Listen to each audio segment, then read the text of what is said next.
Hello guys, कैसे हैं आप सब। आशा करती हूँ आप सब अच्छे होंगे, खुश होंगे और स्वस्थ होंगे। तो जी हम भी बिल्कुल ठीक ठाक हैं। और आज मैं आपके साथ शेयर कर रही हूँ कि मैं कैसे अस्तर के सूट कटिंग करती हूँ।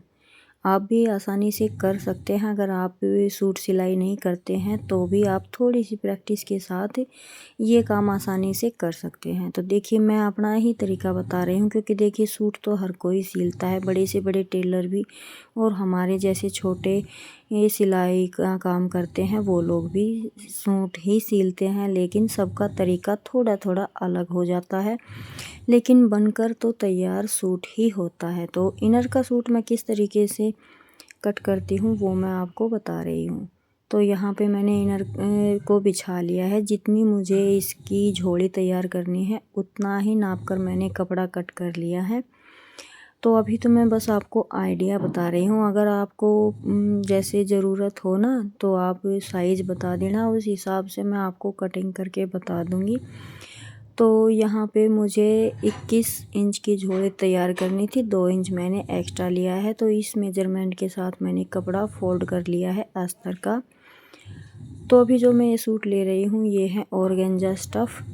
तो ऐसे कपड़ों को ना कटिंग करते हुए थोड़ी सी दिक्कत ज़्यादा ही होती है। तो आप या तो अस्तर के साथ इनको पिन अप कर सकते हैं कपड़े को, या प्रेस लगा के आप कच्ची सिलाई भी कर सकते हैं। देखिए मैं तो ऐसे ही कर लेती हूँ, मैं सिर्फ अपना तरीका शेयर कर रही हूँ। अगर आप पूछेंगे तो मैं आपके तरीके से भी आपको समझाने की कोशिश करूँगी कि किस तरीके से आप आसानी से ये काम कर सकते हैं।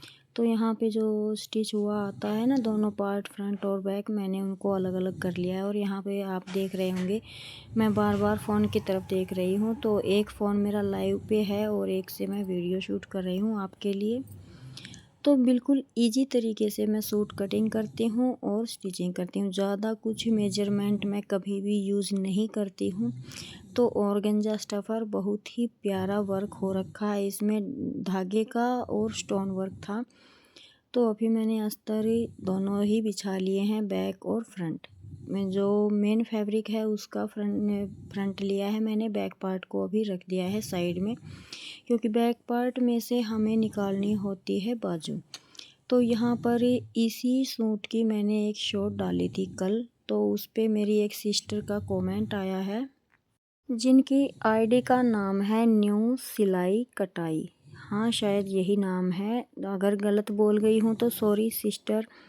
और इन्होंने ना अपनी नाराज़गी जाहिर की है कि आप कमेंट नहीं पढ़ती हैं और उनका रिप्लाई भी नहीं करते हैं, तो क्यों। तो देखिए सिस्टर, मैं इस जो चैनल पे अभी मैं वीडियो डाली है और डाल रही हूँ, इस पे मैं कुछ टाइम से एक्टिव नहीं थी।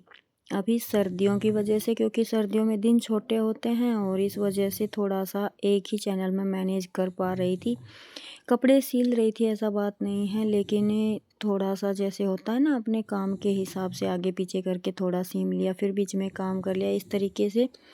तो इस वजह से इस चैनल पर मैं अभी तक एक्टिव नहीं थी। अभी मैं कोशिश कर रही हूँ, डेली नहीं तो एक दिन छोड़ एक दिन वीडियो डालूँगी।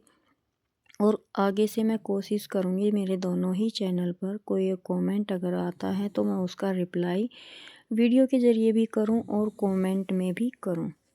तो फिर से मैं एक बार गलती अपनी मानती हूँ कि मैंने ध्यान नहीं दिया, क्योंकि जब अभी मैं वॉइस ओवर कर रही हूँ रात को ही कर रही हूँ और अभी आपके पास ये वीडियो आने वाली है। तो मैंने अभी जस्ट देखा ही था कमेंट और आपकी नाराज़गी दिखाई दी, तो मैंने रिप्लाई कर दिया है। और अगर आपको कुछ पूछना है तो पूछ सकती हैं, मैं वीडियो में भी रिप्लाई दूंगी। तो यहाँ पे मैं सूट कटिंग करने लगी हूँ और इसी सूट की फ़िटिंग जो है मुझे जो क्या बोलते हैं वो चेस्ट से ना,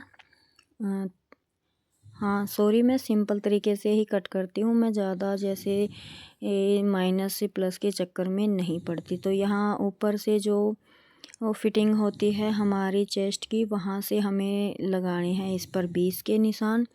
और कमर के नीचे जो कमर है वहाँ पे लगाना है हमें 16 इंच पे।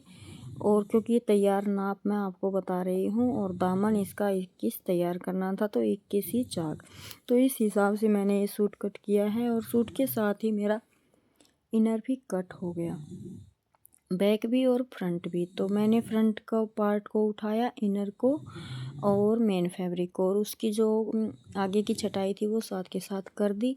अभी मैंने बैक पार्ट को नीचे ही छोड़ दिया है। अब मैं इस बैक पार्ट के साथ कटिंग करूँगी मेन फैब्रिक। तो मेरा कुछ इस तरीके से मैं सूट की कटिंग करती हूँ। ज़्यादातर अभी मैं वीडियो में आपको दिखा रही हूँ तो यहाँ पे मुझे बैक पार्ट है ना, ये इतने सलवेटे हैं इसमें कि प्रेस लगानी पड़ेगी। लेकिन ज़्यादातर मैं सूट कटिंग करती हूँ ना तो मैं प्रेस की ये बिल्कुल भी यूज़ नहीं करती, क्योंकि देखिए आजकल ना कपड़े ऐसे आते हैं, इन पे अगर ज़्यादा प्रेस वगैरह लगाओ ना तो हो सकता है दिक्कतें आ सकती है। तो मैं कोशिश करती हूँ कि मैं प्रेस यूज़ ना करूँ। लेकिन आज मैं आप लोगों के लिए वीडियो शूट कर रही थी तो फिर मैंने प्रेस यूज़ की है। ये एक रियल बात है, क्योंकि आप सोचें कि प्रेस के बिना तो सूट कटेंगे नहीं, तो जी बिल्कुल कटते हैं और मैं स्टिच करती हूँ। और आप देखते भी होंगे मैं पहनती हूँ, और काफ़ी सारे सूटों की मैंने वीडियो डाली भी हुई है रेडी करने के बाद। और ये जिन सिस्टर का सूट है वो आएंगी और इनको ट्राई करेंगी, तो अगर उनकी जैसे इजाज़त होगी ना तो मैं इस सूट की फ़िटिंग और स्टिचिंग आपके साथ शेयर ज़रूर करूँगी। स्टिचिंग तो मैं नहीं कर पाई क्योंकि मैंने ये स्टिच कर दिया है, अभी मैं वॉइस ओवर कर रही हूँ तब। लेकिन जिनका ये सूट है वो आए नहीं है, तो अगर वो पहनकर और जैसे दिखाना चाहेंगी यूट्यूब पर, जैसे अपनी फ़िटिंग वगैरह शेयर करना चाहेंगी तो मैं ज़रूर दिखाऊंगी।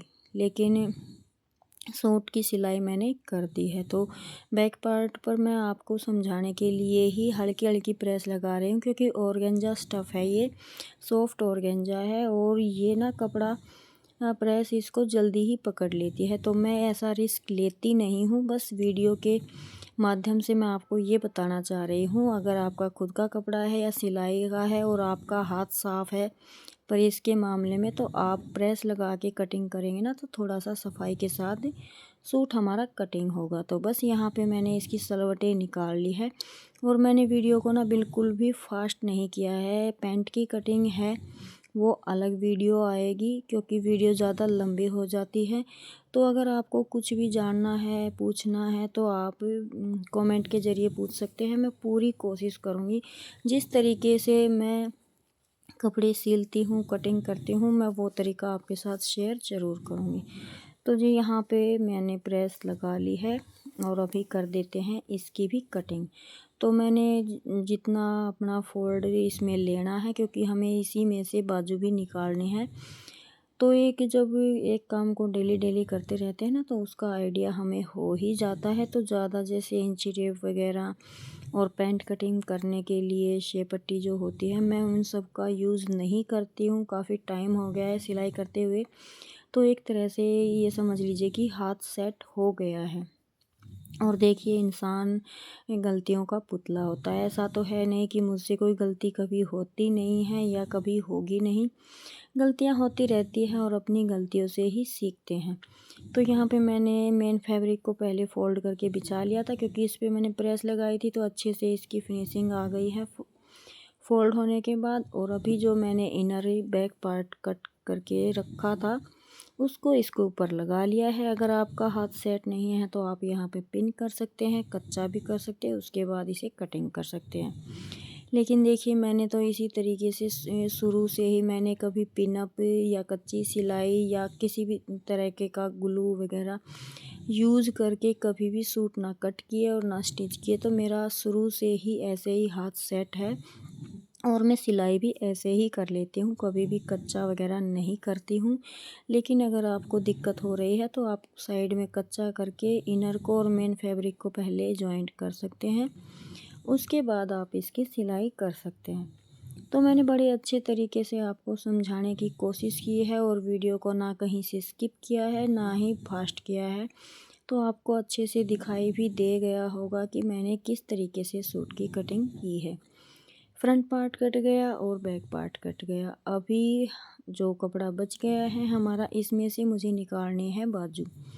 तो जैसे ऑर्गेन्जा स्टफ़ होता है और एक क्रेप स्टफ़ भी होता है और एक होता है सिमर। तो ये 2-3 तरीके के कपड़े ऐसे हैं जिनको हमें इनर लगा के बाजू बनानी पड़ती है। लेकिन इनर लगाने से ना बाजू की थोड़ी सी बोल लीजिए शो कम हो जाती है, तो इस वजह से फिर हमें इसका थोड़ा पफ़ उठाना पड़ता है। और ये पफ़ मैं बिना पूछे ही कस्टमर से उठा देती हूँ, क्योंकि इसको उठाने के बाद अगर 3 से 4 चुन्नट भी हम उठा रहे हैं ना, तो फिर बाजू खिसकने की टेंशन नहीं रहती है। लेकिन अगर ये पफ़ हम नहीं उठा रहे हैं तो फिर हमें इनर लगाना कंपल्सरी होता है, क्योंकि क्रेप हो गया और ऑर्गेन्जा स्टफ़ हो गया और जिम्मी चू का कपड़ा बाजू में से हमेशा खिसकता ही है। तो यहाँ पे मैं इनर नहीं लगा रही हूँ, इसीलिए मैंने 6 इंच तक का कपड़ा एक्स्ट्रा लेकर चुन्नट डालने के लिए, यानी कि मैं पफ़ उठाऊँगी और जब सूट की स्टिचिंग पूरी हो जाएगी तो मैं आपको दिखाऊँगी ज़रूर। तो जी बस इस वीडियो को यहीं पर रोकती हूँ और कमेंट कीजिएगा, पूछिएगा क्या सवाल है।